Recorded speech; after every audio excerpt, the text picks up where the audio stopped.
观众朋友们，大家好，欢迎回到深邃视野，我是您的时空之旅导航员劳伦斯。在上一期节目中，我们详细梳理了印欧语系从起源到扩张的全景画卷，从黑海草原上骑马驾车的沿那亚牧人，到横跨欧亚的30亿母语者，从威廉·琼斯划时代的发现，到格里姆定律揭示的语音规律，我们看到了一个语言家族的宏大史诗。但节目播出后，很多朋友在后台提出了更深入的问题，说印欧语的人到底长什么样？波斯人、印度人、日耳曼人、拉丁人，他们之间真的有血缘关系吗？希特勒为什么说德意志人是雅利安人？而真正的雅利安人又是谁？人种的分化和语言的分化是同步进行的吗？这些问题恰恰触及了语言与人类体质之间那个最复杂也最容易被误解的领域。今天我们就以这些问题为线索，展开一场关于血缘、语言与历史的深层对话。作为上一期节目的续篇，我们将不再重复印欧语系的基本框架，而是聚焦于一个核心命题：印欧语系与高加索人种之间究竟是怎样一种关系？要回答这个问题，我们必须先厘清两个最基本的概念。第一个概念是印欧语系，正如我们上一期所讲，这是一个语言学分类，它描述的是语言之间的亲缘关系。原始印欧语如何分化出梵语、希腊语、拉丁语、日耳曼语、斯拉夫语等分支，说这些语言的人在语言上是亲戚。第二个概念是高加索人种，或者叫欧罗巴人种，这是一个体质人类学分类，试图根据肤色、发色、头骨形态等外在特征，将人类划分成若干大的类型。欧洲人、北非人、西亚人、南亚部分人群被归入这一人种。关键问题来了，这两个分类体系并不重合。一个简单的例子就能说明，一个金发碧眼的瑞典人和一个黑发棕眼的意大利人都被归为高加索人种，但他们在外貌上的差异甚至大于某些被归为不同人种的群体。而他们所说的语言，瑞典语和意大利语都属于印欧语系，但彼此完全不能互通。反过来，一个斯里兰卡的泰米尔人属于达罗皮图语系，语言上与印欧语毫无关系，和一个北印度人说印地语属于印欧语系，在人种分类上可能都被归为印度地中海类型，但他们的语言却分属不同语系。所以语言和人种是两条独立的线索，它们有时交织，有时分离。理解这一点是解开所有后续谜题的总钥匙。我们先给大家讲一段真实的历史，一个被窃取的名字，希特勒与雅利安人。让我们先把时间拨回到1935年。那一年，纳粹德国通过了纽伦堡法案，法案中反复出现一个词，雅利安人。根据纳粹的定义，德意志人是雅利安人的正统后裔，而犹太人、罗姆人等则被排除在外。这个定义后来成为了种族清洗、集中营和大屠杀的理论起点。但问题是，希特勒和他的纳粹理论家们从哪里找来了雅利安这个词？答案是，他们从语言学里偷来的。是的，真的是偷来的概念。在19世纪的欧洲，随着印欧语系的发现，一种奇怪的思潮开始蔓延。一些学者，比如法国的阿瑟·德·戈比诺、英国的休斯顿·张伯伦，开始将雅利安从一个语言学术语扭曲为一个人种术语。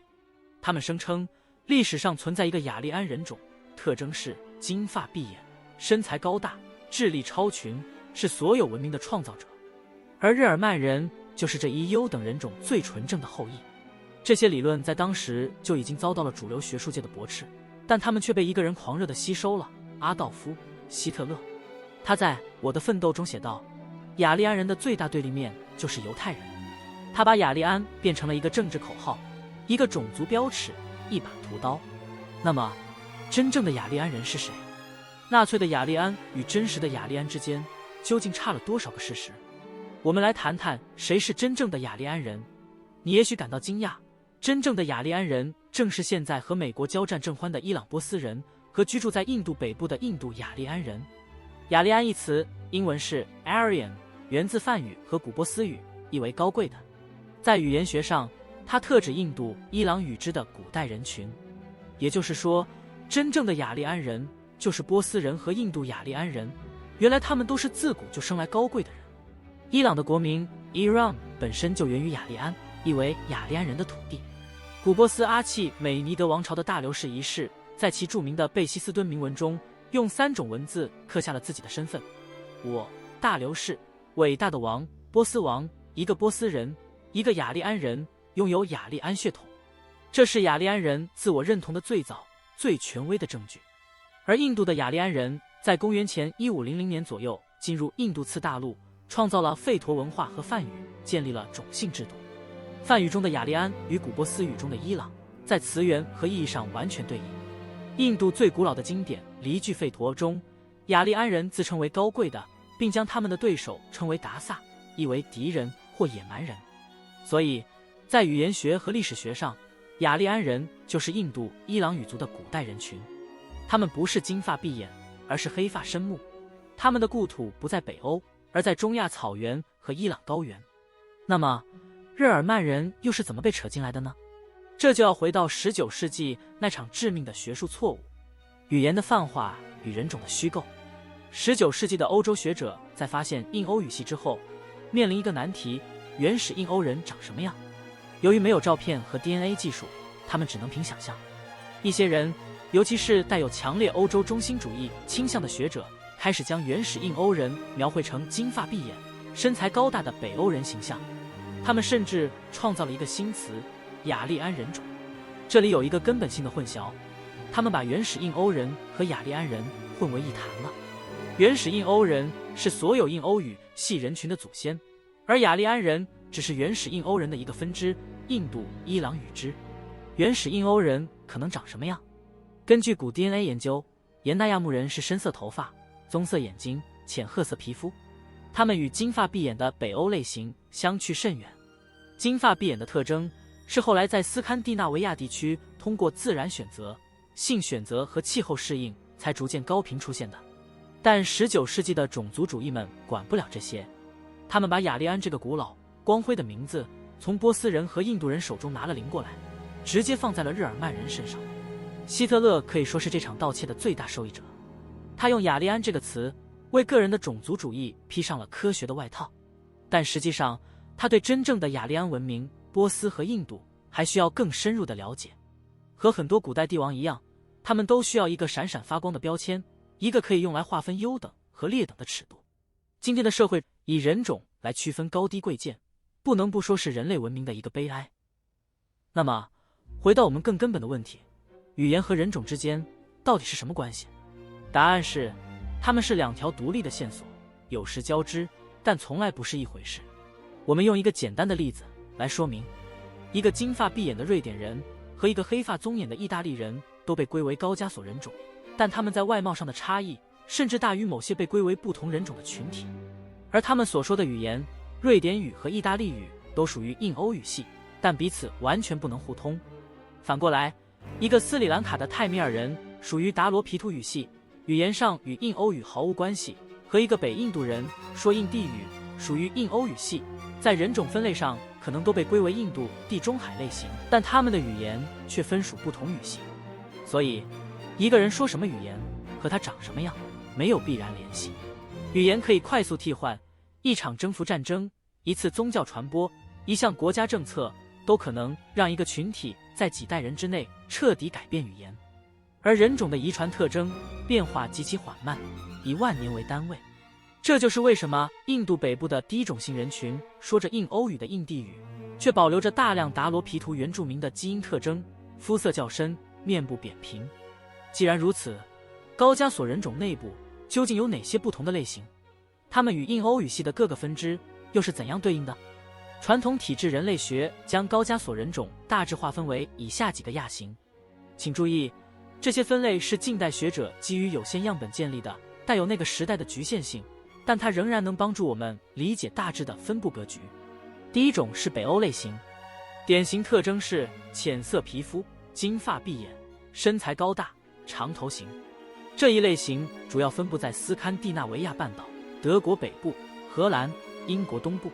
在语言上，它与日耳曼语支的人群高度重叠。我们上一期提到的格里姆定律，日耳曼语独特的辅音变化，就是由这些人的祖先在公元前1000年左右完成的。第二种是地中海类型，典型特征是浅褐至橄榄色皮肤、深色卷发、深色眼睛，身材中等。这一类型遍布南欧、意大利、西班牙、葡萄牙、希腊以及地中海岛屿。在语言上，它与拉丁语之后发展为罗曼语族以及希腊语之紧密相关。罗马帝国的军团和希腊的城邦就是由这些人的祖先建立的。第三种是迪纳里克类型，得名于巴尔干半岛的迪纳拉山脉，典型特征是浅褐皮肤、深色直发、身材高大、圆头型。这一类型主要分布在巴尔干半岛西部、匈牙利、奥地利南部。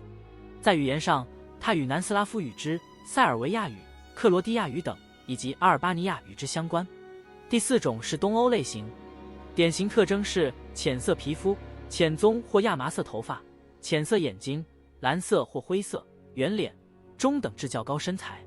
这一类型分布在俄罗斯、波兰、乌克兰、白俄罗斯、波罗的海国家。在语言上，它与东斯拉夫语之俄语、乌克兰语、白俄罗斯语以及波罗的语之立陶宛语、拉脱维亚语相关。立陶宛语被认为是印欧语系中最保守的语言之一，完整保留了原始印欧语的元音系统和古声调系统，这与波罗的海地区相对孤立的地理位置有关。第五种是伊朗、阿富汗类型，典型特征是浅褐至橄榄色皮肤、黑色或深棕色头发、深色眼睛、鹰钩鼻、窄脸。这一类型分布在伊朗高原、阿富汗、巴基斯坦西部。在语言上，它与伊朗语之波斯语、普什图语、库尔德语、比路支语等相关。古代波斯帝国的王峦就是由这些人的祖先建造的。第六种就是我们前面介绍的印度雅利安类型。这一类型的特点是肤色差异极大，从浅褐到深褐都有，黑色直发或波状发，深色眼睛，面部特征不同程度地受到了南亚原住民达罗皮图人的影响。它分布在印度北部、巴基斯坦、孟加拉、尼泊尔。在语言上，它与印度雅利安语之印地语、乌尔都语、孟加拉语、旁遮普语等相关。这里需要特别强调的是，这一类型内部的外貌光谱恰恰记录了雅利安人迁徙者与南亚原住民之间长达数千年的融合历史。你看，仅仅是在高加索人种内部就已经呈现出如此丰富的多样性。那么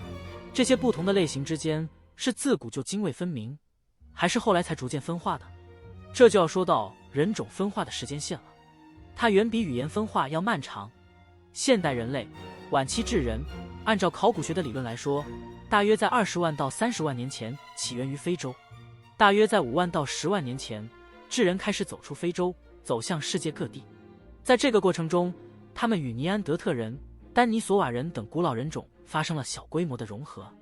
今天所有非洲以外的人群都携带了大约1%到2%的尼安德特人基因。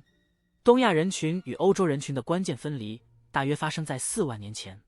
2020年，中国科学家对北京田园洞人化石约4万年前的古 DNA 分析显示，田园洞人的基因已经与当代东亚人接近，而与欧洲人较远。另一项对俄罗斯西部 Kastanki 14化石约3.7万年前的研究也得出了类似的结论。也就是说，在几万年前，我们的祖先就已经在欧亚大陆的两端走上了不同的演化道路。那么，北欧、地中海、东欧等亚型之间的分化，则主要发生在末次冰期结束之后，大约在1万年前。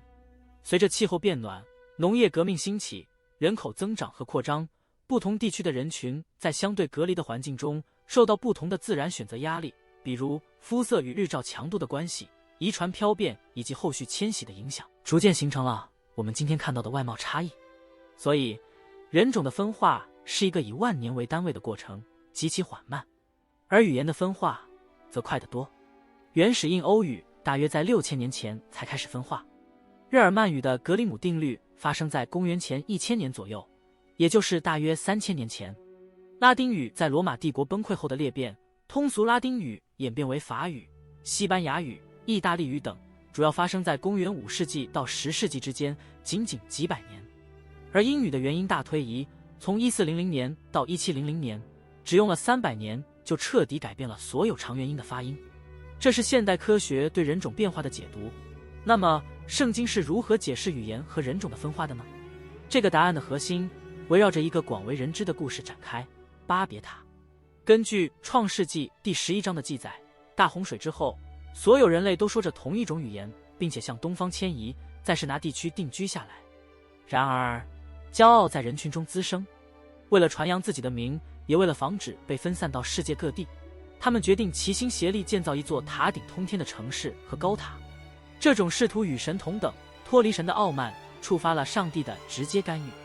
他认为，如果拥有同一语言的人类开始如此行，那么未来就没有什么事是他们做不成的了，这将走向集体的背逆。于是，上帝说：“我们下去，在那里编乱他们的口音，使他们的言语彼此不通。”语言的障碍使得建塔的工程无法继续，人类也被迫从那里分散到全地上，各自形成了不同的民族。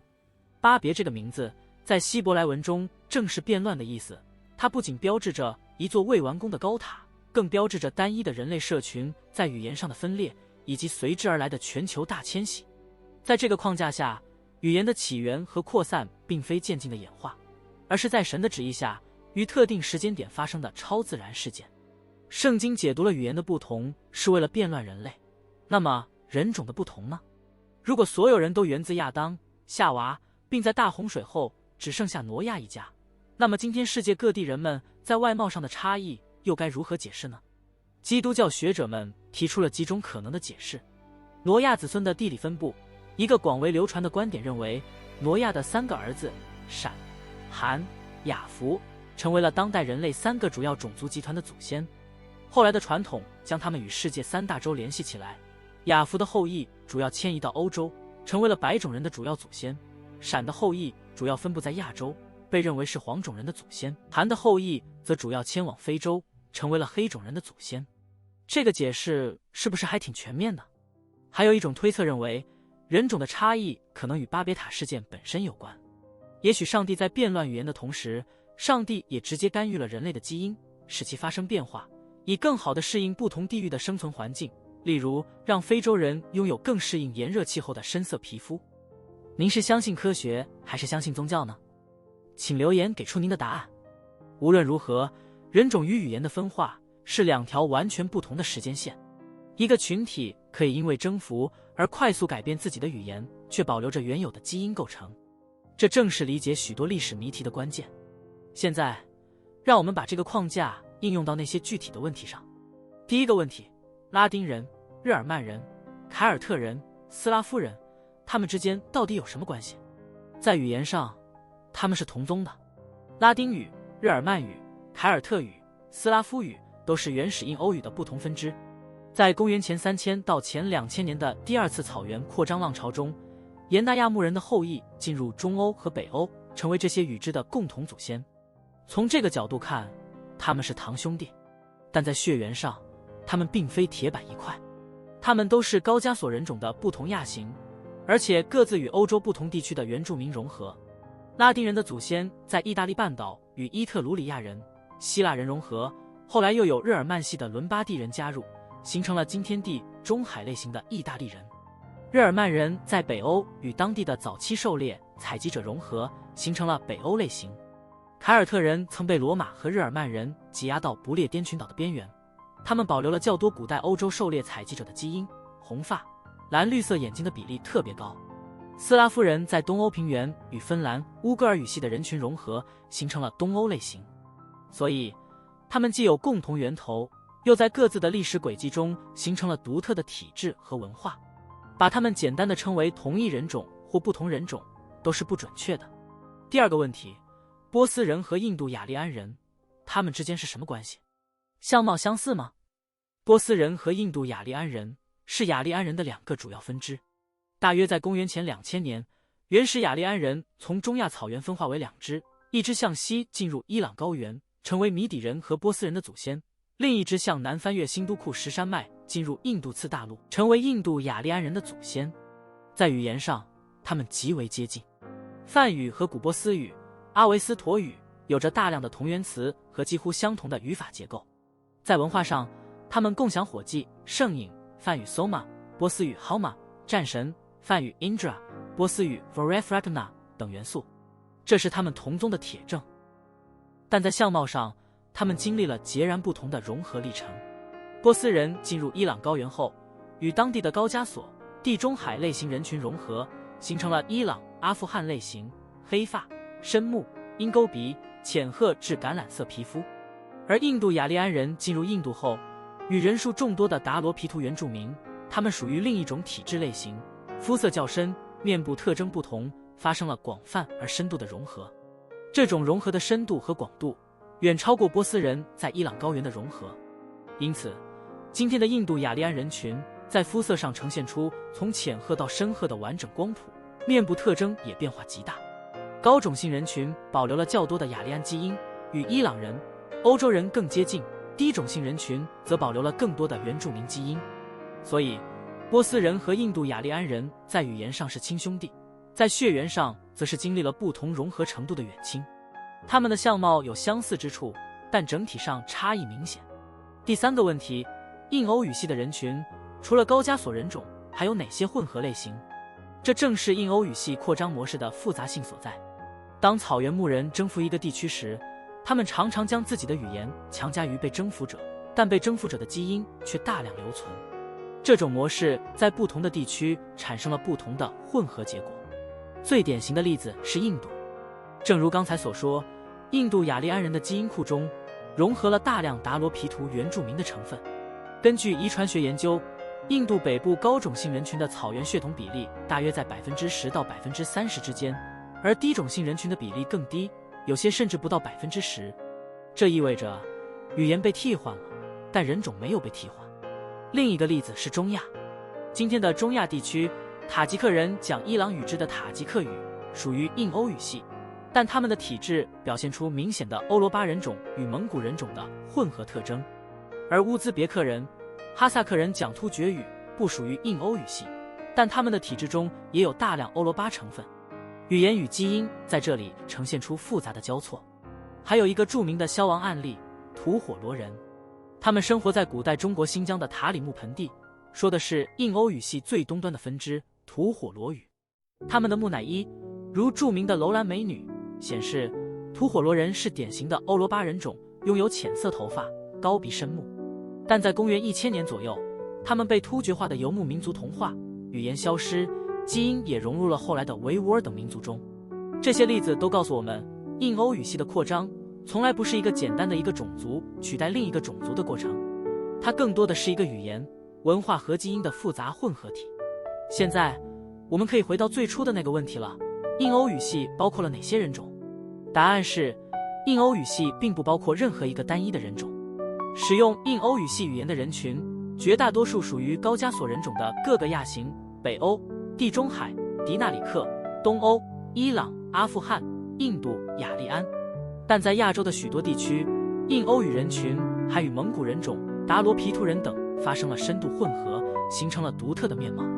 一个金发碧眼的瑞典人，一个黑发棕眼的意大利人，一个浅褐色皮肤的伊朗人，一个深肤色的印度北部高种姓，他们都说着印欧语系的语言，但他们的外貌差异巨大。这种差异恰恰是数万年来人类迁徙、融合、自然选择的生动记录。如果把人类的历史比作地球的演化，那么语言就像是地表的河流，它们流动迅速，改道频繁，一场征服战争，一次宗教传播就能彻底改变一条语言河流的方向。而血缘、人种则像是地下的岩层，它们变化极慢，记录了数万年甚至数十万年的深层历史。印欧语系的扩张就是地表河流冲刷、改道的过程，它带走了旧的语言，带来了新的词汇和语法。但地下的岩层，那些古老的基因并不会因为河流的改道而消失，它们静静地躺在那里，等待着古 DNA 研究者去发掘。理解这一点，我们就能看穿许多危险的政治谎言。当有人试图用雅利安人种来论证某个民族的优越性时，我们可以清楚地指出，这是一个基于语言概念的错误泛化。当有人试图用印欧语系来论证某种肤色或发色的优越性时，我们可以清楚地指出，印欧语系包括从金发碧眼到黑发深目的几十种外貌类型。语言是人类最深刻的身份认同之一，但它与血缘、与人种之间并没有简单的对应关系。我们的共同祖先既包括黑海草原上骑马驾车的牧人，也包括尼安德特河谷中的古老居民，还包括印度河流域的达罗毗荼农民、塔里木盆地的吐火罗画家。正是这些不同源流的融合，才造就了今天丰富多彩的人类文明。这就是印欧语系与高加索人种之间的真实故事。它不是一本血统证书，